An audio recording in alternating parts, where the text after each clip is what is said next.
Setelah mendapatkan banyak rekomendasi pasca diumumkan yang pertama berkaitan mengenai kenaikan ongkos naik haji beberapa waktu silam, akhirnya ada revisi mengenai ongkos haji yang akan dibebankan kepada jemaah calon haji. Nominalnya baru saja tadi Anda dengar 49 juta rupiah. Lalu bagaimana kemudian tanggapan dari anggota dewan yang sebelumnya ini juga menolak apabila penambahannya sedemikian besar, dan terutama calon haji yang belum tentu bisa menyiapkan nominal puluhan juta untuk bisa mencukupkan kebutuhan dari ongkos naik haji apabila mereka berkesempatan naik haji. Oleh karenanya pada malam hari ini Indonesia Business Forum mengangkat tema mengenai ongkos naik, catatan krisis pengelolaan dana haji. Saya sudah bersama dengan seorang narasumber di studio dan dua orang narasumber yang terhubung melalui video conference.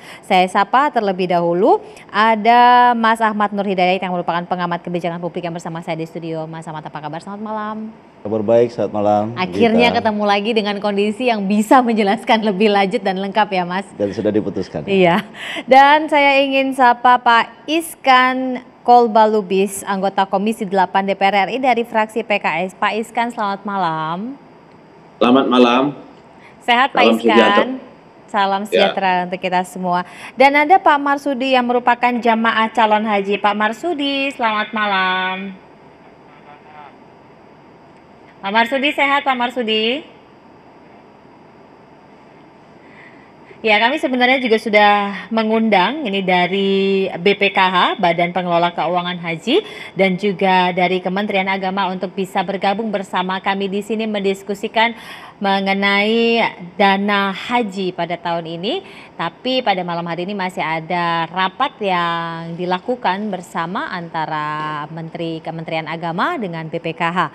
Dan kita ke DPR terlebih dahulu karena tadi keputusan mengenai besaran nominal mulai dari yang diusulkan hingga yang harus dibayarkan baru saja digetok di DPR pada sore hari tadi. Saya ke Pak Iskan. Pak Iskan, ini berkenaan mengenai dana haji, ongkos naik haji begitu. Nah, berapa kemudian yang pada akhirnya diputuskan di rapat pada sore hari tadi, Pak Iskan? Selamat malam ya. Pada prinsipnya Dewan Pimpinan Pusat Partai Keadilan Sejahtera menolak kenaikan biaya haji tahun 2023. Ini sikap kita ya. PKS menolak kenaikan haji 2023. Kenapa kita melakukan itu? Karena pertama kita sebetulnya membuat semacam anggaran tandingan itu yang wajar naiknya itu sebetulnya 5 juta. Jadi biasanya kan jemaah haji melunasi sekitar 10 juta. Jadi hanya sebetulnya yang kita usulkan itu hanya 15 juta. Nah, kalau seperti sekarang itu jemaah haji harus melunasi 23 juta. Jadi terjadi penambahan 13 juta yang luar biasa. Selain biaya hajinya naik, tapi juga pelayanannya ada pengurangan. Umpamanya biasanya jemaah haji dapat living cost 1.500 rial, sekarang cuma 750. Yang biasanya makan 3 kali, sekarang 2 kali gitu.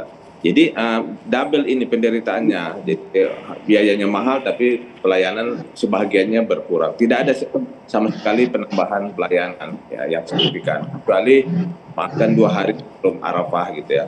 Nah, kenapa hal itu terjadi? Saya menduga karena kita sudah memutuskan di Komisi 8 sistem zonanisasi.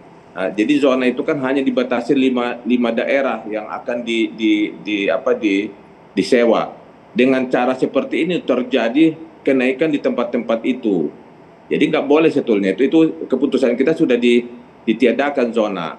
Kalau hitungan saya itu sebetulnya dari kalau dia tidak lakukan zona itu biayanya itu sekitar 3.500 rata-rata ya, 3.500. Nah, ini kan yang diusulkan oleh Kementerian itu 4.250. Kalau saya hitung, kalau kita bisa menghemat 700 rial per jemaah itu jumlahnya 681 miliar. Nah, kalau dibagi ke jemaah terjadi penurunan sekitar 2.800. Itu baru dari sisi perumahan di Mekah. Belum saya sisir perumahan di Madinah, belum lagi. Nah, saya lihat ada agak dugaan keanehan dalam dalam sistem Kementerian Agama. Pertama dibuat sistem zona, membuat harga naik di tempat itu. Terus yang kedua, ketika kita hari ini hampir 3 jam kita minta diturunin aja konsumsi makan itu 1 rial aja, lama banget, telepon sana telepon sini.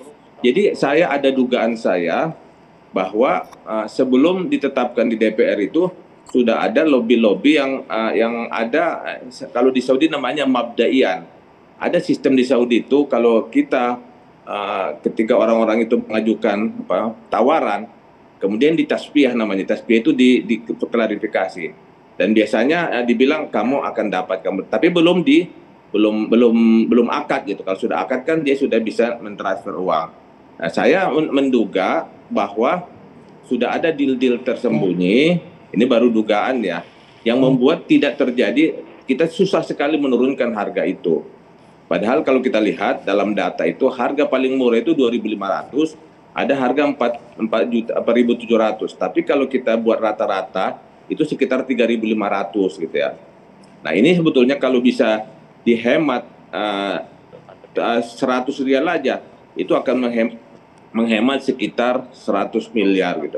Jadi itu baru satu komponen ya.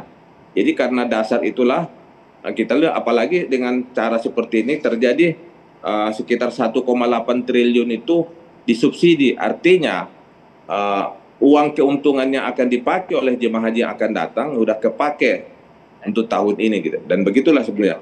Jadi kalau saya hitung-hitung uang yang sudah kepake, uang jemaah haji yang akan datang, yaitu keuntungannya itu sekitar 46 triliun. Jadi sangat dahsyat.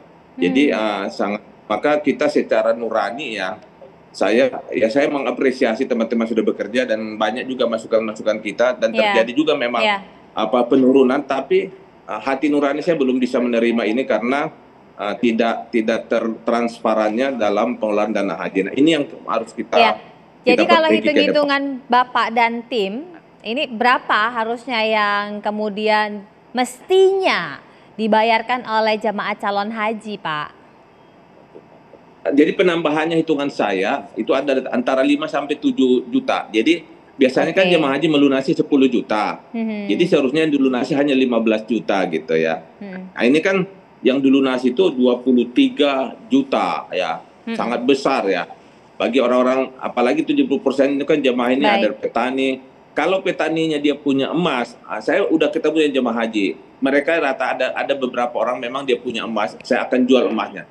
Tapi kalau dia punya tanah, dia tidak mungkin berangkat gitu. Jadi saya tetap mendoakan ya semoga haji tahun ini tetap sukses. Tapi saya minta kepada Menteri Agama supaya keputusan kita tidak ada zona diterapkan, supaya dapat harga yang kompetitif khususnya di perumahan. Saya minta itu kalau dia bisa dihemat 300 rial aja, itu akan bisa kehemat luar biasa. 1 juta bagi jemaah 1 juta itu kan mahal besar ya. Itu kan baru satu komponen. Belum lagi komponen di Madinah, perumahan itu komponennya itu ratusan, bahkan diduga banyak yang simpang siur. Ya paling tidak berarti 49 juta dan penambahannya 23 juta. Sekali lagi 23 juta lebih dana yang mesti ditambahkan ataupun dibayarkan oleh jamaah calon haji. Lalu bagaimana kemudian hitung-hitungan dari pengamat kebijakan publik dan bagaimana tanggapan dari jamaah calon haji berkaitan mengenai penambahan sebesar 23 juta yang harus disetorkan apabila ingin berangkat pada tahun ini? Sesaat lagi tetaplah bersama kami.